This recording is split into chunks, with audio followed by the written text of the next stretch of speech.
resume this program again and to introduce our next speaker. Have you noticed how time just seems to be filled with crisis events these days? Does evil activity seem to dominate the airwaves? Do you know someone affected by crime recently, or worse yet, someone who has taken their life as a result of stressful interactions?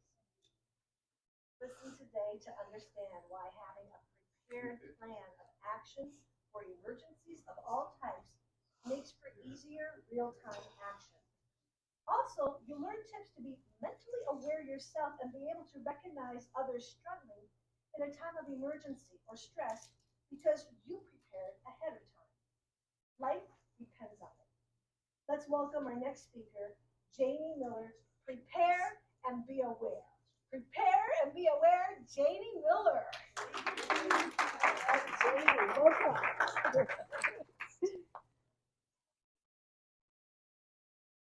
Well, hello, it's me again, ready to fill you up with some more tips. Many of you who've heard me speak before probably, not again. But you know what? Crime is changing, weather's changing, families are changing, the world is changing. Everything evolves every day, so everything is new. And like we've said earlier today, you have to keep learning and keeping up with the trends. So hopefully I'll say something and share with you a gift today, that little piece of nugget that might be the thing that saves your life or somebody that you love and care for. So like I say, prepare and be aware.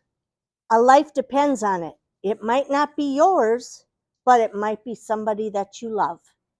So sit back. I know it's after lunch and you're all ready to take a little nap.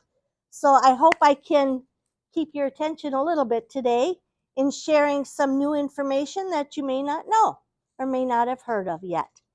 So we will begin by talking about emergency situations in our lives, whether they be weather related, crime related, or that family and friends relations. So I'll begin by when I was setting up for this talk today. I personally was going through the Milton hurricane where I live down in Florida. We had a direct hit. I had to evacuate my home, which took me all the way up to Mobile, Alabama. And I saw on the way to Mobile, Alabama, all the devastation. Broke my heart of what happened 10 days before with Hurricane Helene. So these were so unexpected. We were glued in Florida to our TVs. Where will it hit? Is it going to get us? It was changing. And even the slightest movement of the wind or the eye of that storm made a huge difference to what was going to happen to us on land. So I did have to evacuate the last moment from Milton. It was a Category 4. We thought we could fare that out and pump her down with blankets or in the bathtub or something. And then the morning we decided to leave, 2 days before it hit, they upped it to a Category 5. And my son, who had been through a 4, said, nope, that's it, we're out of here. And by this point, there were no gas stations that had gas left. The grocery stores were empty of water and your basics. And the freeways, which are 4 to 6 lanes wide, were like just standstill pictures of cars on the road. So we got in our cars very early in the morning. We everted and took a side road approach because there's only 2 main freeways heading up out of the state. And we fared pretty well for 3/4 of the way by doing that. And then we went ahead and joined onto the big freeway so we could get through the panhandle there.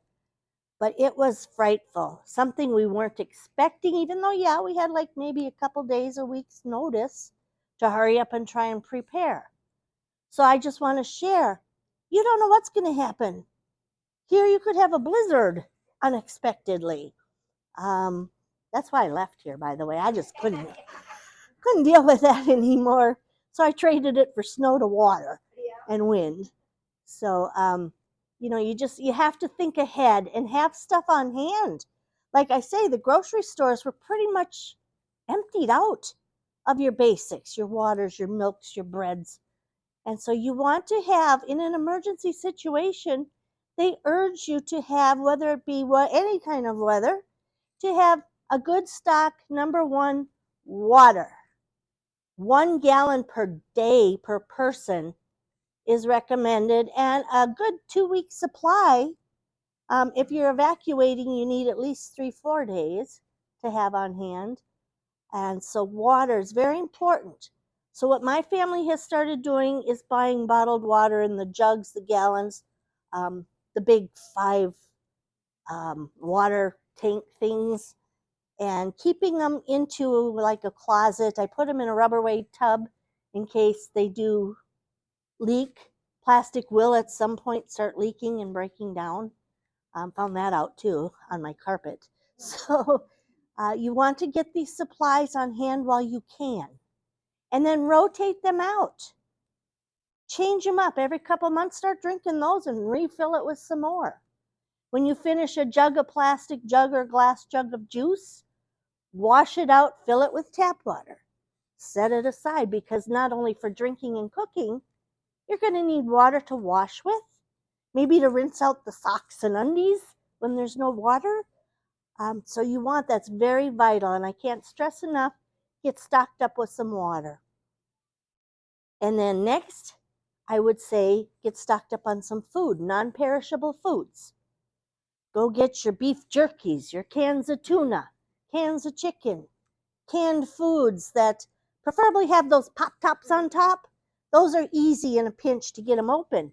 Otherwise, invest in a handheld, old-fashioned, crank 'em can opener. Personally, I kind of just like those because we've always just used one. Because when electricity goes, so do some of your appliances, your toilets, a lot of vital things. So you want to have a stock of food that can support you, or food. I have a lot of rice on hand, but it will get buggy. You'll get your little flour bugs and stuff in there. Keep some in the freezer. Rotate them out. Keep them in containers that won't promote moisture and that sort of thing. I like to say keep a coffee can, your vegetable cans, rinse them out. I'm hanging on to them because you might need those to use as a little fire pit when you have nothing else and your stove's not working. So you can do that. Get your little candles, your teacup candles for cooking. Make sure you have matches. Box matches are good. The Bix lighters are good. Have some kind of a fire source. You may need that. If you have a fireplace, make sure you've got some wood on hand, stocked up to heat your home. Like up here, if you vitally need to heat your home, your wood stoves. So you want to get the necessities for sure. Then you can start adding some extras. I would suggest extra blankets, sleeping bags, gas for your car. You might have a can out in the garage that you use for the mower and the appliances for the yard. Get another one. Have 2 out there, maybe one you can grab and go to put in the trunk if you do have to hit the road and there are no gas stations still having gas. Be prepared. Have your car up to date with its maintenance, good tires, and just running well so that you can get out of the elements if that's the thing you have to do. In my case, for a hurricane, you want to be able to know you're going to get where you got to go. So do that, and then have a little emergency care kit. You don't know how long. In some tragedies, look at the fires in California. People were unexpected. They didn't know where the wind would shift. I've been in California, lived there for a bit. Those Santa Ana winds, they can be pretty intense. So I'm sure a lot of these people were caught off guard. They were not, in all cases, prepared to handle, I got to get out of my house like in an hour. What do I take? Grab the kids, the pets, and go. And they had to leave things behind where they may have had those put aside in a safety box or firebox or something to grab and go, so they could have took it with them. So I have to say, get those things ready. Put them aside, put them in a closet. You never know when you're going to have to get up and go. So we've got blizzards up here, we've got hurricanes down where I am, and different things you need for each of those. So look at your area. What are the items, the essentials that you have for your weather conditions or element conditions, and get yourself prepared. Always have a family plan. What do we do if we got to up and hike out of that house quick? What if your neighbor's house blew up with a bad furnace and starts yours on fire and you got to get out? You had no notice of that. So make sure your family has a plan, especially in a fire situation, a meetup place. We'll meet down at the corner stop sign. Flooding situations, people are evacuating. A center city or a point where family members can all kind of come to that point to get back together. I strongly urge the use of little handy dandy walkie-talkies. Now they make them in 50+ mile ranges that don't have to be all flat land. They're getting really good with technology. And that's one way you can communicate back and forth when there's no phone service, when there's no electricity, no other way to communicate. And you don't want to be out there and lost, not knowing where your kids are. So invest in these devices. A NOAA radio, NOAA radio, the old crank ones that don't need power. Those are nice to have on hand to listen to forecasts, because the forecasters have much better equipment than you do sitting in your home. Radar can see a lot further than you can around the block. So listen to those alerts. Pay attention to them. Don't think, it's over there, I don't have to worry. Look at the fires. They can switch on a dime. The hurricanes could switch on a dime. You need to be prepared, because if you don't, like they were saying in Florida, DeSantis got on the TV and he says, if you haven't left by now, put your names and birth dates in paint or a marker somewhere on the wall of your house so we know who you are. They'll prepare for a recovery of death. So listen to the warnings, pay attention. Teach your children at a young age how to handle what family's going to do, so you don't need the chaos of a kid screaming and confused. That's just going to add to your confusion. You might have it all set in your head, but when you've got toddlers or elderly that are scared and crying, it's going to throw you off, I guarantee it. It did for me. So have those preparations for the weather conditions, because it changes very quickly, very rapidly. And you have to admit, the weather of the last year has been all over the place from normal, as far as being not normal for your area. I just flew up here to Minnesota Wednesday. You may have heard on the news, upper North Florida, 7 to 9 inches of snow and a lot of wind. I'm a little further down, halfway through the state, near Tampa and the Gulf. We didn't get snow, but the temperature was in the 30s, freezing at night, and gusts of wind and rain like crazy. And the ground in Florida is so flat, and there's ponds everywhere. They overflow real fast because of the amount. So we've got that to deal with down there. Up here, you've got snow plowing and shoveling. So take care of those events by preparing ahead of time. Then we go from that element that we need to prepare for and back to my baby, crime prevention. I'll talk a little bit about the crime element out there, because that does change on a daily basis as well. The criminals are getting more educated in their techniques, their abilities, and their tools. The different kinds of crime now are evolving into the cyber and technology. But we have to still prepare and protect ourselves. Protect your computers, protect your bank accounts. So we'll talk a little bit about that. And ATM machines is something that we're seeing a rise in the criminals targeting to get your money, because everybody's hurting for cash these days. Money is the outcome. They want money. They want your property. Property thefts are the number one crime happening around the country.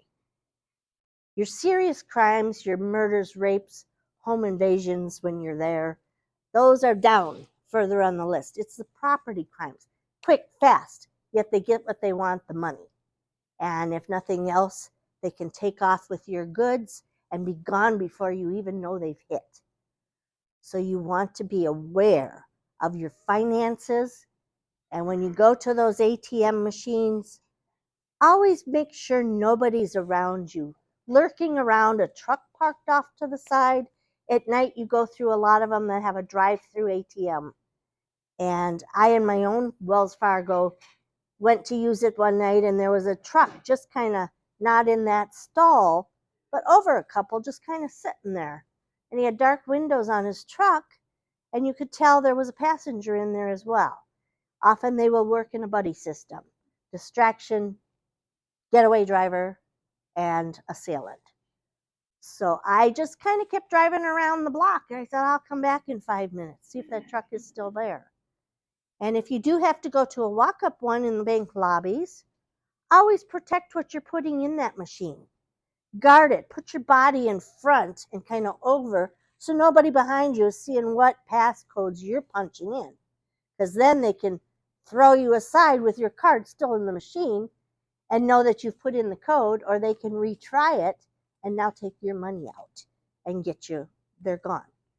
So you want to be careful of having anyone, even at the checkout counters, watching anything where you have to put your code in. A lot of people are out there just lurking and watching. And when I go to cash machines, I'll take my fingers and I'll feel around where you put your car and make sure it's actually a part of the original machine, because some criminals out there have their own little gadgets that they can stick right up on top of that. So your card is going in their reader and not the machine at the bank. So they've got your numbers and everything too copied into their readers. So just kind of check and make sure everything seems to be the original equipment when it deals with your finances. Your checks. Not many people use checks, carry checks. Now it's all debit cards. Those debit cards, credit cards, protect them as well. Technology is gaining that all it takes is for someone even to walk by you, and they've got readers that will just grab that information off the reader bars on your cards. Airports, big place for that, and for computers. So make sure that you have security as best you can with being able to get into your equipment, have things encrypted. Just put your credit cards, wrap tinfoil around your case that carries them. Something to interfere with their ability to have that transferred out to other people's mechanical needs, because they can get it, and they have been doing this.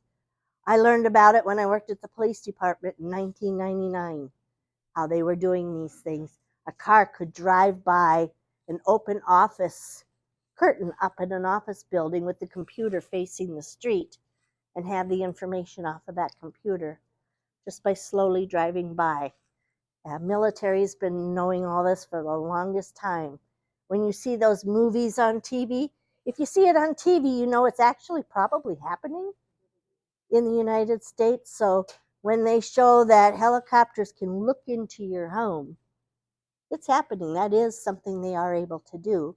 And it's okay if it's in the right hands and necessary. But when it gets in the wrong hands, look out. It can really cause terror to your life. So again, protect your finances, your records, your books, and keep good records.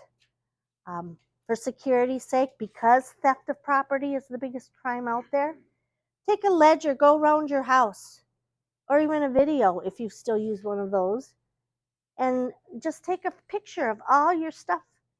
So if you do have a loss or a burglary or something, you've got a good record of what was there. You may not remember. Oh, I don't remember what was in that closet. Or I don't remember. I never go in there. I can't remember. You may not know that you have jewelry or expensive things, cameras, guns, taken until you need to use it and go look for it. So keep good records, serial numbers on your electronics, all your important, your rifles, your hunting equipments, your jewelry, keep good pictures. If you have, what do they call that, where they know the value of it? Yes, if you have appraisals, keep those with the pictures. And take a copy of those records and keep them someplace else. Put them in a bank box. Take it to a relative's, a firebox. Can I leave this at your house, Mom? So if your house does burn down or you have a burglary and they take everything, you've still got a copy somewhere else to look up. Okay, I had this credit card, these numbers. I had these jewels, these checks. So you can report that and get those deactivated or recovered. Pawn shops get that information as soon as you make your police reports, provided you have good information and serial numbers. So get those things documented and itemized in your property. Going back to your property itself, you've heard me talk about what to do, and we all kind of know the basics. Keep the shrubbery trimmed and away from windows. Lock your doors, your windows. If you're going to be away on vacation and you live here in Minnesota, have a trusted neighbor or friend. If they don't want to shovel, okay, can you at least drive your car up and down my driveway a few times so it looks like somebody's home and coming and going from my driveway? Have the neighbors say, hey, go play in their yard, and have them run up and down your steps to the porch, just so it looks like it is occupied. Use safety timers on your lights. Play radios on safety timers. So again, and not the same light, not the light over the entry door, that light over the sink in the kitchen. Everybody knows, those are ones people leave on all the time. Switch it up. A light in the bedroom that matches when you go to bed and turn lights out. Have motion lights outside that maybe go on and alerts the neighbor that you've asked to watch to look out their window and check on your property. Motion sensors are great. These new Ring doorbells are awesome. Kind of after the effect. If you're not home and you get the thing that your Ring is going off, you can't get there like in a second because you might not be home. But you have pictures and qualities, if they don't bust them, to come back at as to who might have been in your house. So those are great advancements in technology. So do what you have to do to keep your property safe. The shrubbery, like I say, in the wintertime, it's not as vital because the leaves are all off the trees. But those pine trees, which are great in Minnesota, look beautiful, especially when the snow is on them. Kids love to play under and inside them. But they cover. They have coverage, especially if people put them blocking the windows of their home or out a ways. Very simple for the criminal to go in behind there, knowing no one can see them from the street. And they have time now to work on those windows and trying to get in the well windows. Put plants there that hurt them. Get some nice thorny bushes and stick them down there and make it as uncomfortable or as time consuming as you can to keep them away. The object is to not be the chosen one. Let them look and say, I think I'll go to the next door neighbor. It's got a lot more opportunity. So you don't want to be the chosen one. And that goes also for personal safety. It's great to feel you're the chosen one. You're the great one that everybody wants to see or be with. You don't want to be the chosen one when it comes to the evil man. And he is looking for certain characteristics. So let me flip the book over now and just give you the mindset of a criminal. They've interviewed them in jails when they have finally gotten arrested and let you see how they think. Their mind is a little on a different scale. They don't care about feelings and emotions. They don't care about damage and the price to replace things. They don't care really if you're dead or alive, except they might get caught if you're dead. So your personal safety, the criminals are out there, and you've heard me say before, this is where be aware comes in. Look around you outside restaurants. What are people doing? Heads are down. Phones are in their hands and they're going wild. They're not caring what's going on around them. They're not caring who's looking at you. You're not caring who's looking at you, who may even be following you. because your attention is here. Often you've got earbud things in your ears listening to your latest music, and you don't hear anything going on. That has to stop. But if you're so addicted to that music in your ears, unplug one, like musicians do sometimes when they're playing. They'll take one out if they're not hearing right, so you can at least hear what's going on around you. You can still get your tunes in one ear. It's okay. You can up it when you get to your car or your home. So let's just be aware of our surroundings. If you see something in those surroundings that makes your intestines, your innards just kind of curl and growl and you don't feel good, you start to sweat maybe. Go with those instincts. God gave them to you for a reason. We call it the sixth instinct. And pay attention to it, folks. If it doesn't look right, feel right, do what you can to get away. You know, it's not worth trying to figure it out. If you got that sense, leave. You know, you come home and you sense something's wrong with your home, or you see maybe somebody's messed with your door, tried to break it, or it is broken. Don't go in there. Go to a neighbor to call for help. Call 911. Don't put yourself at risk. We can replace property. We can replace cars, even your Corvettes. They can be replaced. Don't love them that much. But love yourself. Love your kids. Love your relatives, your friends enough to take precautions and to teach them these tips. You've heard them all from me at least before. Share it. Go forward like we've said today. Communication, sharing, education.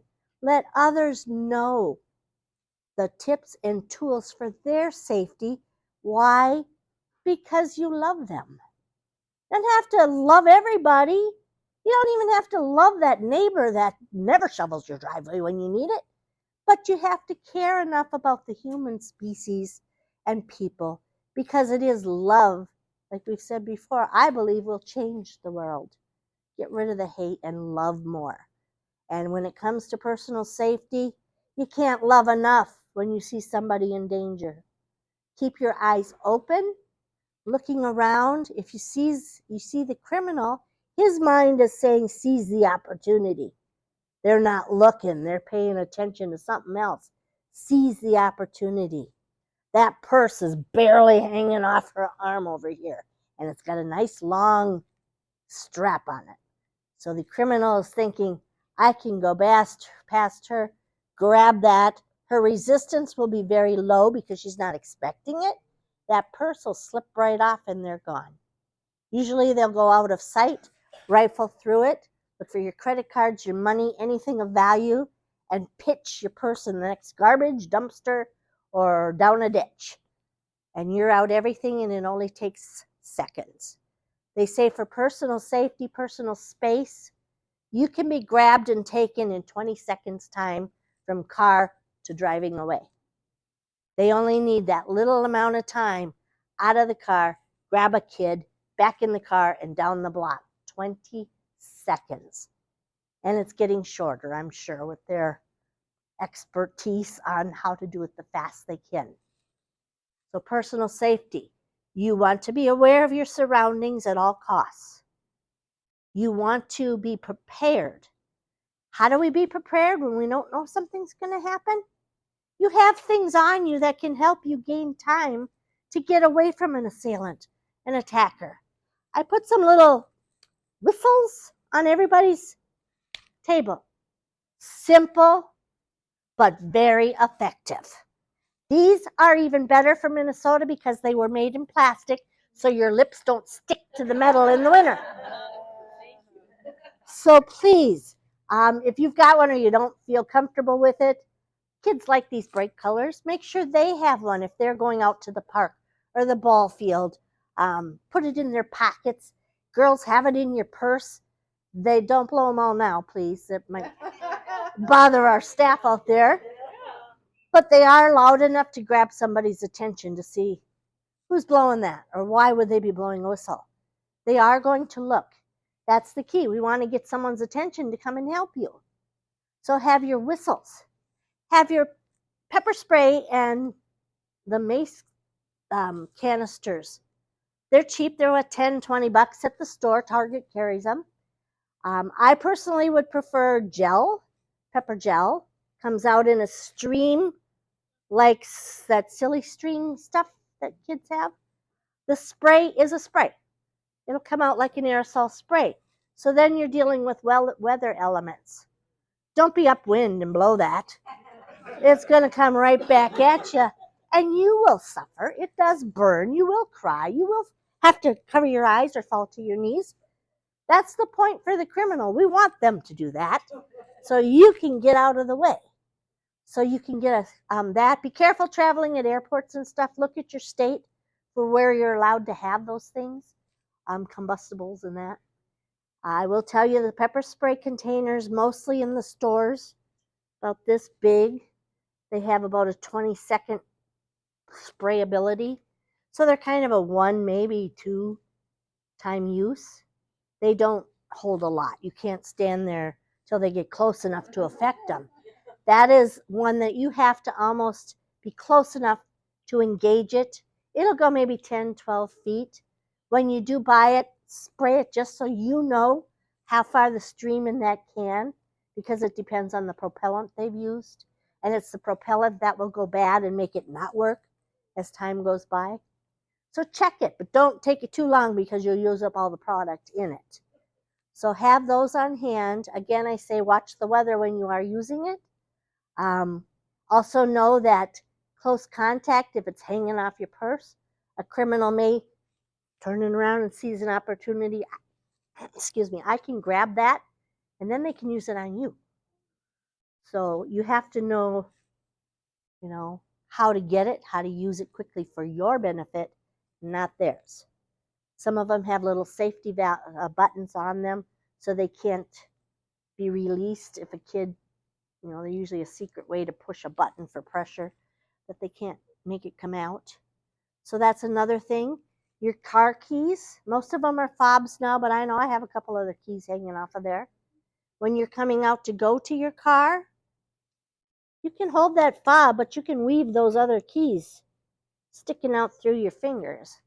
Go to your car, but you've got a little added protection here to jab somebody, cause as much pain to them as you can if you do get confronted. When you are going to your car, as you're coming up to it, and you look down, look below it, look around the back side of it, look to see if there's a car parked next to you, especially a van with a side entry door. Sometimes those vans, like, why is he parking next to me? He had this whole parking lot. Oftentimes, especially late at night, and women coming off of their shift at the local department store, go to get in their car. Again, they're probably not paying attention. They don't have their keys ready. They're fumbling through their purse at the door. I have to say, I did that myself the other day, and it could have kicked me. It's like, what are you doing? Because they can, like I say, that 20 seconds. Slide that door, grab you, shut it, you're gone. They're gone. So be very careful. And another trend that's coming up is trafficking. Anybody here heard of how bad the trafficking is coming? It's getting really crazy. Not just for little children, even though that's top priority because they're easy to manipulate and grab. But you want to teach your children, again, stranger danger, people trying to bribe them. I have a park in Brandon. There's not a lot of open park space there. It's so developed and built and overpopulated. Our city is like a typical Bloomington or something, but it has 250 to 300,000 people in it. It's very condensed with people. So the kids in these parks, they're all over the place because it's the only place they can go and climb on the jungle gym and down there the trees. And the parents aren't watching them. They're over here at the picnic table or commuting with the other parents, and these kids are in this area just roaming. And I myself and my son said, boy, that would be prime spot for targeting if I were a targeter. And only a second. I don't even know that if somebody had their child there and someone grabbed them, they probably wouldn't even notice it or know it till they're ready to go home. So the kids need to be educated starting young. It's never too young to keep them safe, is it? Does anybody here know anybody who's been affected by a personal encounter with crime? Child, adult? Pretty much everyone knows somebody that has. I've had many encounters myself. And when I worked at the police department, I saw things happening right around my own neighborhood. I would have never thought this can't happen in our city. It does. That can't happen in any school my kids go to. It can, and it does. So there's a lot of time in your lives and in your household to educate those kids coming up the ladder, because they need to know, and they do need to know at an earlier age. Criminals don't care. Their mindset is, let me at them. And oftentimes now with sex abuse with kids, bad topic, sensitive to many. I apologize. Sometimes that triggers people that I speak to.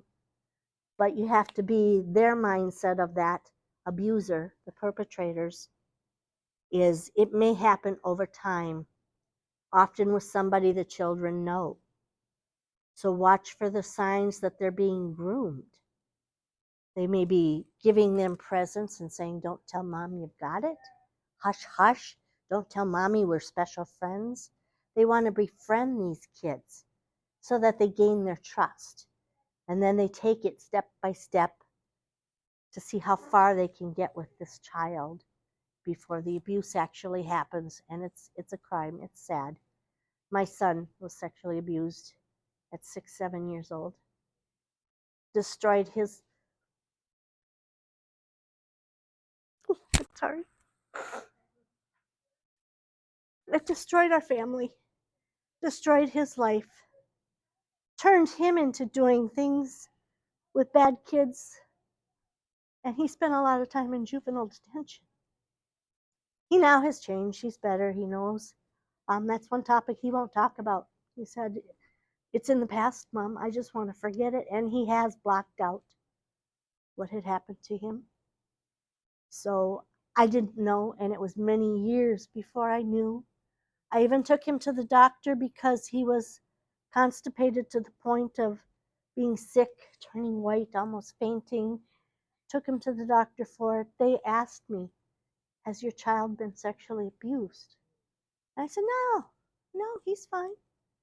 And she said, well, he's very irritated in his anal area. And I still didn't know. It was years beyond that even. The symptoms were there. That's why I say, ask questions. You may feel like you're getting in somebody's space. But again, just for the love of them, and let them know it's because I love you. I just need to ask these difficult questions. It may or may not apply to you, but talk, share. You see somebody withdrawn, go to them. Ask them, hey, do you want to talk? Is there anything going on, it's happening in your life? I'm here if you want to vent or if you want to share.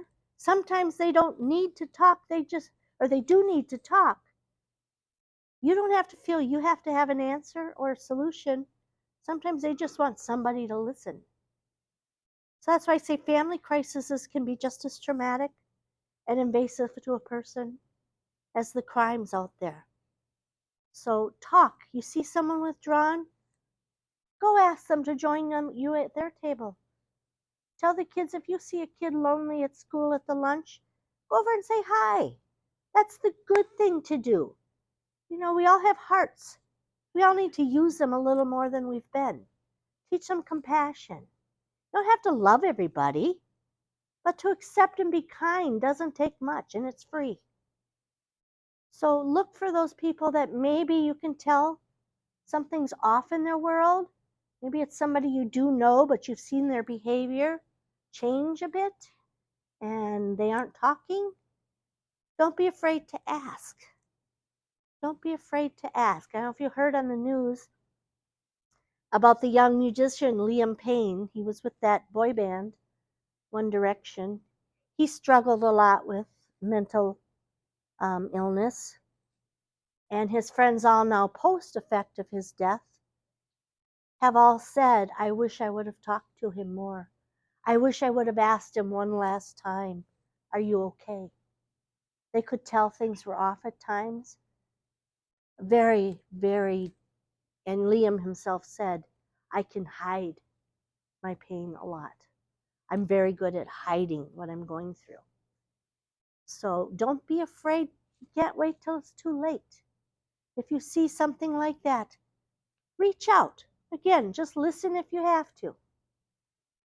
And family members.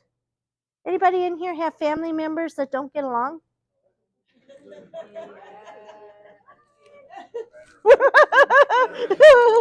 Feet and toes do. Family is a hard one to deal with. And nobody really wants to talk about it. It's like, just let them be. I hate them. They did this to me. I can't forgive them. And you go through the rest of time. Unforgiveness is one of the biggest targets, triggers to depression, to emotional instability, to suicide. Forgiveness is the key. It's the hardest key to get in the hole, but it is, and trust me, it is the key to finding love and compassion in your heart again. To forgive somebody in your family doesn't mean you condone whatever they did to you. I have some pretty deep wounds, and it's taken me 25 years to get over saying I love you to some of them.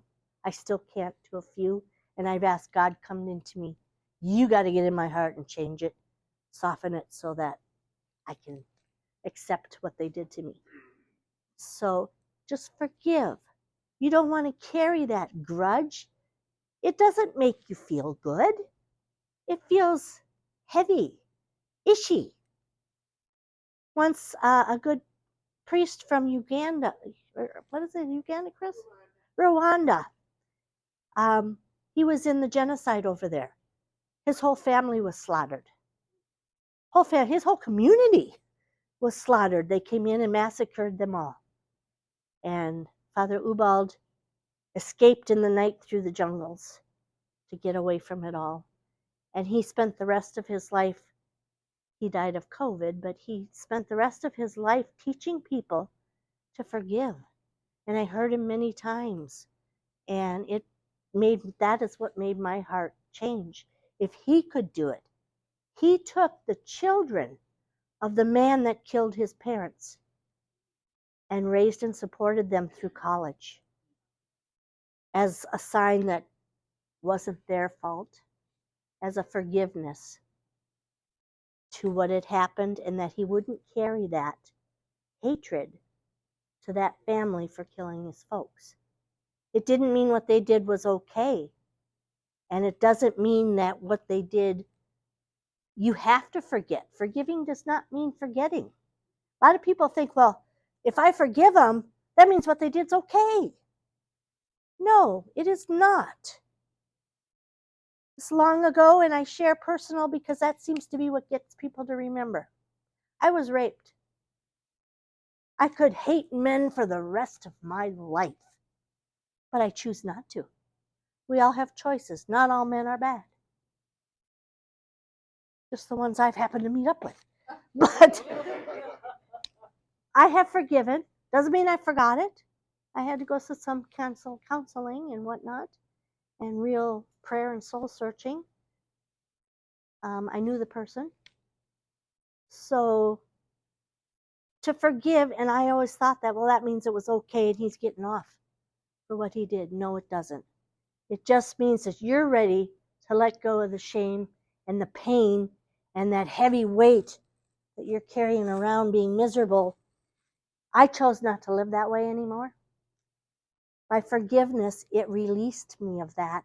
It freed me, got the burden off of me. They can go be a crummy person the rest of their life. That's on them. That's their judgment, not mine. Why should I keep interceding into that badness by keeping it with me? And then causing me to be crabby and nasty to other people because of what they did. So after years and years and years, I let it go. Let it go, let it go. I let it go. And I tell you, not on the scale, but I feel like I've lost 50 pounds of junk baggage. And I'm happier. I smile more now. I care more now. I have total compassion for women who've been that same route. And I've been given a voice to help comfort them and be that shoulder. Everyone's shamed and doesn't want to talk about it. It's too painful. But I'm okay with it now because if it can help somebody else, hey, great. That's what it's all about. We don't want to walk around with broken people. Half the century or country is full of broken people. It's time we pick up the pieces, glue them back together, and have them stronger and better because we've learned how to forgive and we've learned to bring the love back. You can love again after tragedies.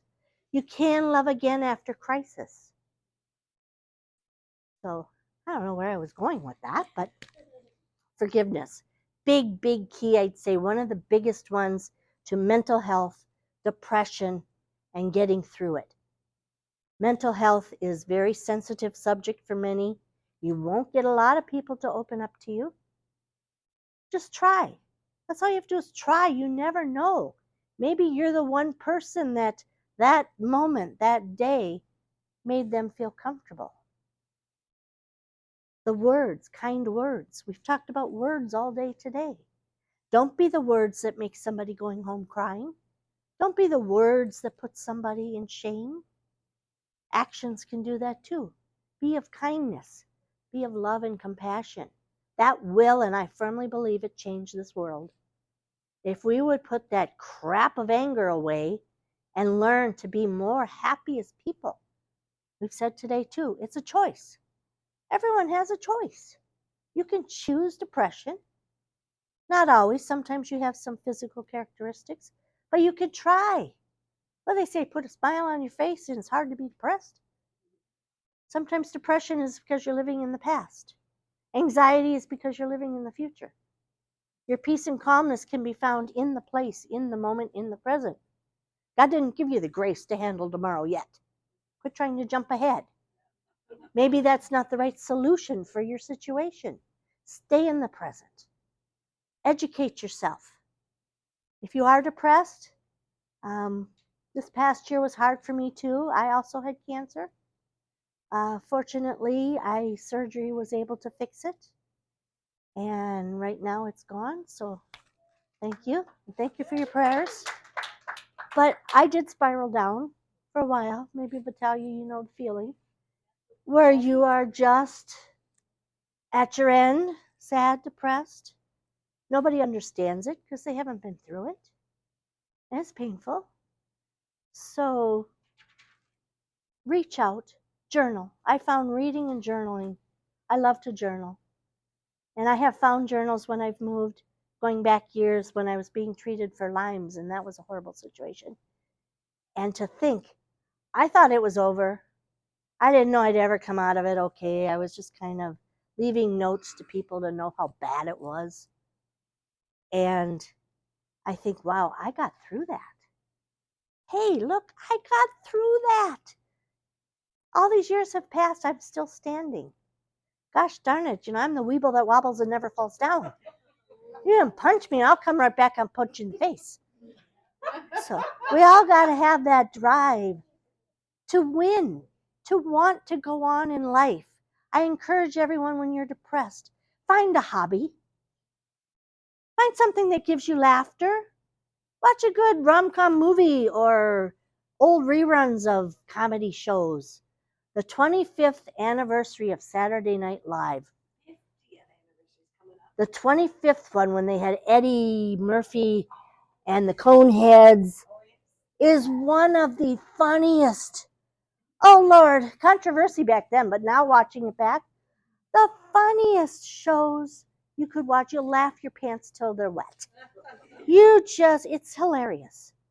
Just hilarious. Find something that makes you laugh. A good friend that makes you laugh. Or supports you and says, hey, let's go get a cup of coffee. Hey, I really don't want to. Yeah, come on, we can just people watch. So find somebody like that. Find somebody that just can teach you something new. Take on a new hobby like we talked about this morning. I like reading, journaling, putzing around with doodles on paper. Find something that take your mind off of those things that are steering you in the wrong way, the left and the right brains. Just find something that can take your mind away from it. And you have a choice. You can choose to be depressed, or you can do something about it. Reach out. Life is so much better with a smile on your face and warm tinglies in your heart. Much, much better. I keep chocolate kisses in my purse a lot, and we'll just randomly give them out to people, hey, have a good day. It's Valentine's is coming up. Go buy some cheapy ones at Walgreens or somewhere. Anonymously to anybody. Sign them. Have a great day, and stick them under people's windshield wipers. Something like that. A simple little act of kindness. You never know. That might change somebody's day. They might put a smile on their face they wouldn't have had otherwise. Doesn't cost much to be nice. So try it. You'll like it. And also, if you're down, set boundaries for yourself.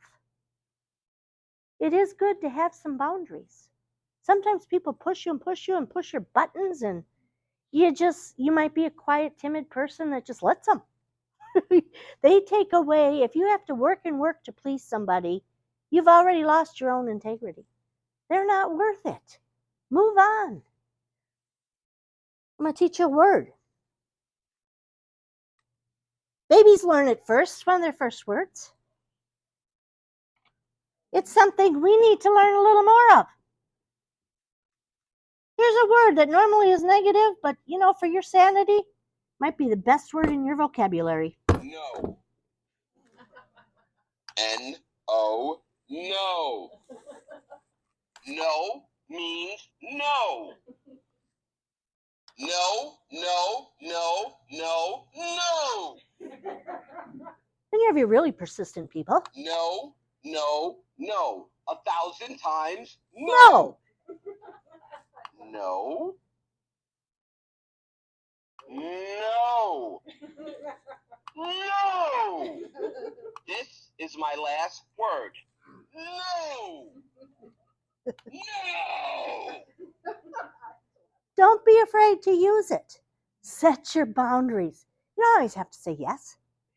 Sometimes some of us say too much, and then we're in a crisis because we're too busy. We can't get what we need done. Don't be afraid to say no sometimes. Set your boundaries. Schedule some time for yourself on the calendar. An hour block here, an hour block there, 2 hours on the weekend for just you. Be selfish for yourself. You deserve it. You are worth it. So, with that, I just love this bobblehead sitting here. Do you know why there's so much crime in the world? Because we took away all the pay phones and Superman has nowhere to change. So, no, don't think in your mind N-O, no. is the way to go for your safety, because it's not. Prepare. All these things I've talked about today, prepare. Be aware. You just might save a life. And you know what? It could be yours. Go forth. And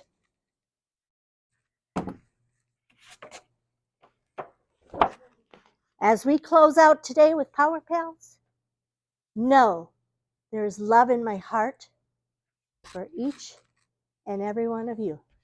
I appreciate you in my life, and I go forward where I will always think of you and hope that we will have good times again in some way, shape, or form, and use our voices to support and lift each other up. God bless you and have a great afternoon.